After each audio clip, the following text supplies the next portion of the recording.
Hello, freak bitches. You know, and I think that's one of the things that I've been guilty of, and I know a lot of other people have been guilty of it too, just to totally come clean. I defend pot so much that I never look at the potential negative consequences of people doing pot if they're too young. Because I didn't do it when I was young. I mean, I did a few times. Maybe like a handful of times before I was 30.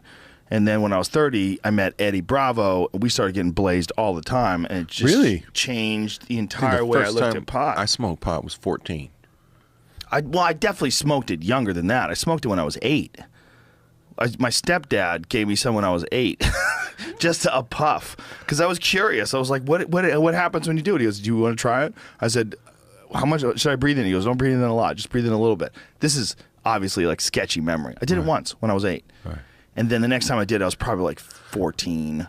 And then I did it probably maybe again when I was 17. I did it about 14 when we cut school, and some of the kids, a couple of kids that were the cool guys that I, kind of took a liking to me, and I was like, cool, the cool kids like me, I'm going to go hang out with these dudes. And they smoke weed, and I remember I hit it, and they would tell me, like, have you ever smoked weed? No, I never smoked weed. Nothing might happen to you the first time. But I remember vividly hitting this joint with these dudes and literally spending probably an hour and 30 minutes laughing my balls off at nothing. And I thought it was the greatest thing ever. And from then on, I quit baseball. I quit Pop Warner football. No. I became an artist.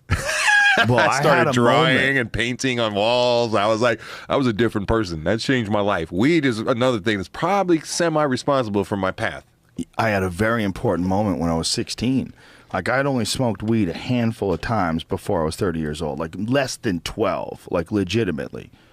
And one time when I was 16, it was me and my girlfriend and my best friend. We went over her house, and I had stole some weed from my stepdad. And we'd rolled up a joint. And we got so high, we were teleporting.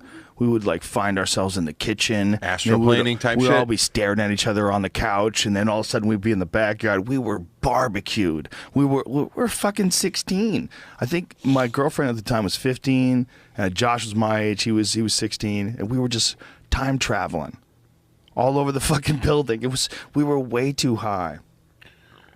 That's how I described the first and only time I ever smoked dust.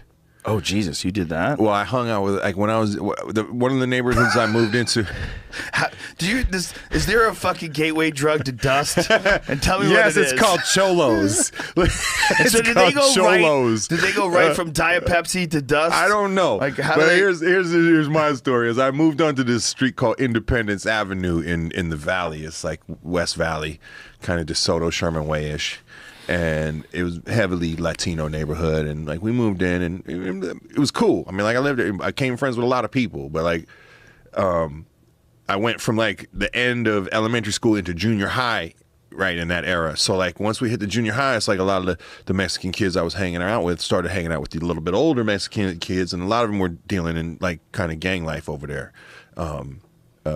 It's just part of the way they get down, and a lot of them like to fucking do dips, which is like a fucking Sherm cigarette dipped in a motherfucking Angel dust. Sounds like a good, healthy choice, dude. It's how I wound up with this little tattoo right here. First tattoo I ever had in my life. This little 3 dots. Normally it's supposed to be up here, but I wasn't in the gang. Oh, and so it's like for some reason I was so fucked up. This is what wound up. I mean, represents what they call mi vida loca. It's like little 3 dots here, but it's like that happened because I smoked dust. Because these dudes passed me the Sherm. I didn't really know what I was. I was like this, bang, and literally the way you just described that time traveling, it was like I felt like if I thought of something to do, by the time I was finished with the thought of thinking to do it, I had already done it. I'm gonna call my mom. Goodbye, mom. It's like that kind of thing. Like it was like fucking nuts. I fucking never experienced anything like that. I was terrified. God. I was terrified. I didn't know what the fuck's going on. It was almost like, what it gave me a lot of feelings is if you remember the first Friday movie when Chris Tucker reflects on like somebody snuck him a little piece of dust and he fucking I didn't lose my mind naked, all that shit, but I feel like I was the butt of a joke that night. Like somebody gave me some dust and was like, let's watch fucking the white boy fucking trip on dust all night. Jesus you know what Christ. I mean? But it made for a good story on Joe Rogan. So now we're even.